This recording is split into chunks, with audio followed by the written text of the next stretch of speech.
මල්ලි පුළුවන් නම් දැන් ශනිකව ක්‍රමවේදයක් හදන්න කියලා. බොහොම වටිනා අදහසක් තමයි මම මතක් කරේ උපාලේ මහත්මයාණනි ඔබතුමා පිළිබඳවයි මම ශ්‍රීපත් කරන්නේ මේ ගිනිබෝල කණ්ඩායමේ වගකීම ඔබ තමයි දරලා මේ ගිනිබෝල කරුවන්ට සහයෝගය ලබා දෙමින් මේ ගිනිබෝල කණ්ඩායම මෙහෙයවමින් අලංකාර විදියට මේ නගරේ අද මේ ලස්සන ගිනිබෝල නර්තනයන් ඉදිරිපත් කරන්නට අවශ්‍ය පරිසර සකස් කරලා දෙන්නේ අපි උපාලේ අයියා උපාලේ මහත්මයා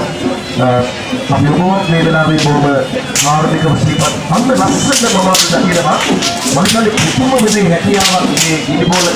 මල්ලි පුළුවන් නම් දැන් ශනිකව ක්‍රමවේදයක් හදන්න කියලා.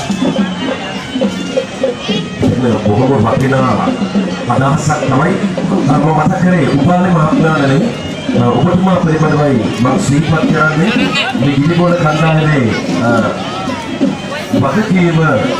ඔබ තමයි දරලා මේ ගිනිබෝල කරුවන්ට සහයෝගය ලබා දෙමින් මේ ගිනිබෝල කණ්ඩායම මෙහෙයවමින් අලංකාර විදියට මේ නගරේ